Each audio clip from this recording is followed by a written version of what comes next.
America ने H1B visa के renewal process को काफ़ी ज़्यादा आसान कर दिए हैं।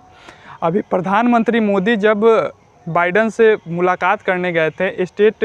विजिट पे गए थे, तो वहाँ पे यह वार्तालाप हुई और वार्तालाप में यह सामने आया कि H1B वीज़ा को जो रिन्यूअल प्रोसेस होते हैं वो आसान कर दिया गया है।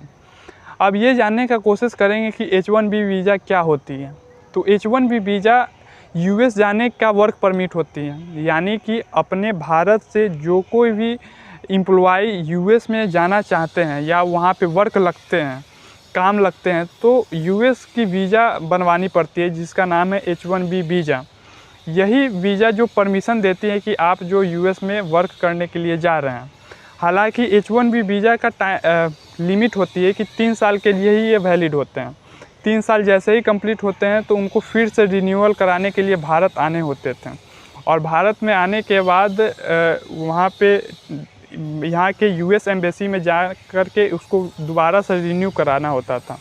और रिन्यूअल टाइम कम से कम 1.5 से 2 साल लग जाते थे। अब आप ये समझिए कि भारत से कोई एम्प्लॉय जो है वो फॉरेन US में गए हैं जॉब करने के लिए, वहाँ पे जाने के बाद जो वीज़ा का लिमिट होते हैं 3 साल पूरा हो जाने के बाद उनका लिमिट को एक्सटेंड कराने के लिए फिर वापस भारत आते हैं और भारत में आने के बाद 1 से 2 साल लगते हैं उनको रिन्यूअल कराने में। तो इसमें कितनी ज़्यादा कंपनियों के लॉस होते थे, क्योंकि आप 3 साल के लिए US चले गए, फिर आ कर के आप यहाँ पे 2 साल बैठ कर के आप रिन्यूअल कराने में लगाते हैं, तो ये कंपनी के लिए भी घाटे होते थे। और मान लीजिए कि कंपनी में कोई ज़रूरी वर्क चल रहे हैं और काफ़ी अच्छे प्रोजेक्ट पे वर्क हो रहे हैं, उसी समय अगर आपका जो H1B वीज़ा है वो टाइम लिमिट ख़त्म हो जाती है, तो इससे कंपनी के भी काफ़ी ज़्यादा लॉस होते थे, क्योंकि बड़े बड़े प्रोजेक्ट चल रहे हैं और उसके बाद उनका जो है वीज़ा जो का लिमिट ख़त्म हो जाते थे और वो वापस से भारत आ जाते थे और यहाँ आने के बाद 1 से 2 साल यहाँ पे बैठते थे, तब जाकर उनको रिन्यू हो पाती थी। तो वहाँ के जो बाइडन ने ये क्लियर कर दिए हैं कि H1B वीज़ा जो है अब रिन्यूअल प्रोसेस काफ़ी ईजी हो गया है। अब आपको वापस से अपने देश जाने का ज़रूरी नहीं है, आप US में ही रह कर के यहाँ से ही आप अपने H1B वीज़ा को रिन्यू करा सकते हैं। अब ये जानने का कोशिश करेंगे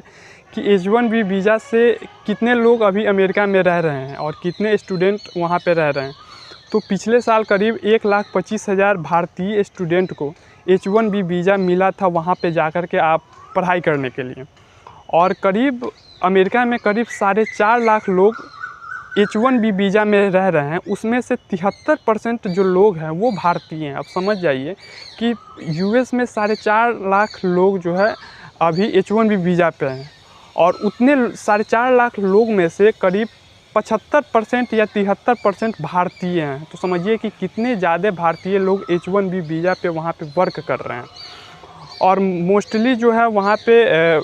जो वर्कर हैं यहाँ से जाते हैं वो मेटा कंपनी में काम करते हैं, फेसबुक कंपनियां में काम करती है या फिर गूगल में काम करते हैं और एप्पल कंपनी में काम करते हैं। तो ये एक बेनिफिट यह भी होती है कि यहाँ पे जो एम्प्लॉय होते हैं वो काफ़ी सस्ते रेट में मिल जाते हैं, गूगल हो या फेसबुक हो या फिर एप्पल हो। तो यहाँ पे सस्ते एम्प्लॉय को वहाँ पे ले जाते हैं और वहाँ पे का पेमेंट करते हैं, तो भारतीय को लगता है कि पेमेंट बहुत ज़्यादा मिल रहा है, लेकिन ऐसा नहीं है। वहाँ पे जो है वो डॉलर होते हैं, बहुत ज़्यादा यहाँ के रुपये के कंपेयर में होते हैं, तो यहाँ के एम्प्लॉय को लगता है कि बहुत ज़्यादा रुपया मिल रहा है, लेकिन नहीं, ऐसा नहीं है। गूगल वाले सस्ते बंदे को ही सेलेक्ट करते हैं, मीन्स कि जिसका पैकेज ठीक ठाक लग जाता है, तो इस हिसाब से यहाँ से बंदे को ले जाते हैं, वहाँ पे वर्क करवाते हैं। तो ये काफ़ी इजी हो गया है कि अब 3 साल का जो लिमिट होते हैं H1B वीज़ा, अब वो लिमिट अगर ख़त्म हो जाते हैं तो आप US में ही रह कर के आप इसको एक्सटेंड करवा सकते हैं और इस लिमिट को बढ़वा सकते हैं। भारत आने की कोई ज़रूरी अभी नहीं है।